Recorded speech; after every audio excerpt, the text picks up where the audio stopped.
Hi everybody. I talked to Mr. Kellogg and Mr. Goldman, and it sounded like there were some ideas that we could still work on for ratios, and so I'm just seeing if this will help today.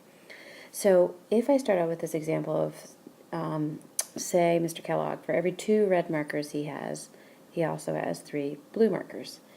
So that if I know that if he had, say, 20 red markers, I'd want to really think about, like, what happened to go from 2 red to 20 red, and then I'd want to repeat that same thinking for 3 blue to that. So I'm just going to write this here.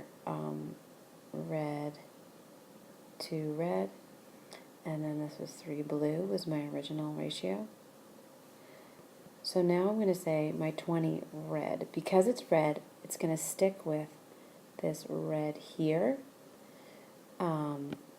So because they match. So this would be 20. And now these are equivalent ratios, which you've talked about a lot, look really similar to equivalent fractions.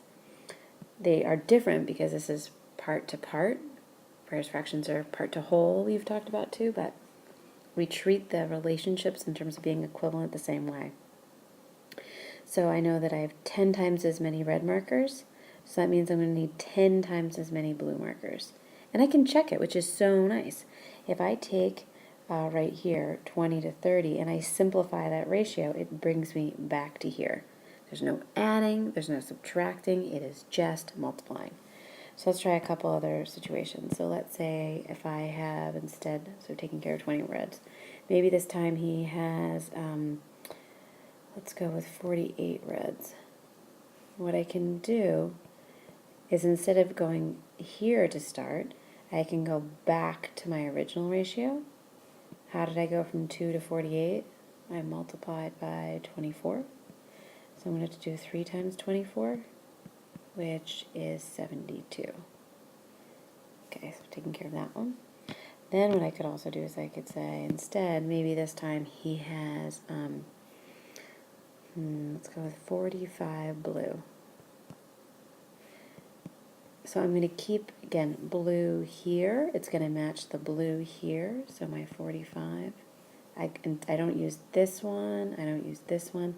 I go back to my original here. How did I go from 3 to 45?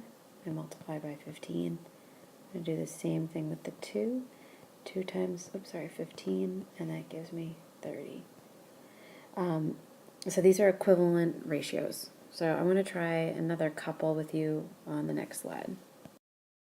Okay, so let's say here that I'm going to use my nephew and my niece. So I'm going to say the number of toys that Jack has to Madeline, his sister, is 2 to 5. So again, every 2 that Jack has, Madeline has 5. So I want to just show you that 2 to 5 can be written as a table also. So I have J for Jack up here, M for Madeline. And we are going to treat it just like our equivalent ratios on the last page. So if I, for example, like if Jack had 18 toys, I'm multiplying by 9. So I'm going to have to multiply that by 9, so it keeps the same relationship, and I get to 45. If instead, maybe this time I know that Jack has 38 toys. So I'd say, how do I go from 2 to 38? I multiply by 19. I'd have to multiply that by 19, so it stays the same relationship for Madeline. And 5 times 19 is 95. But I can also say that if instead that Madeline, maybe Madeline has 35 toys. That means if I'm going from 5 to 35 for Madeline, I multiply by 7. And that means I'm going to have to multiply the 2 by 7 to get to 14 for Jack.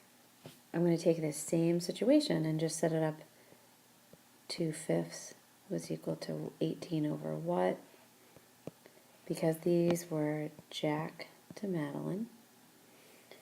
Or I could say that Jack's was 38. So I say 38 to what? And we would do the same thing with equivalent fractions, right? Like 2 times 9 is 18, 5 times 9 is 45, because of the times 9 times 9.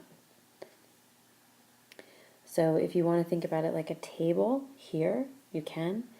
I have to tell you, I feel like these equivalent ratios are really awesome for me and make a lot of sense because it goes back to what I know so well and what you know so well in terms of equivalent fractions.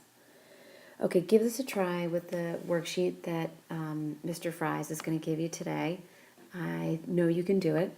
So just go back to it, just what you know in terms of equivalent fractions. So we don't add or subtract to get equivalent fractions, we multiply or divide.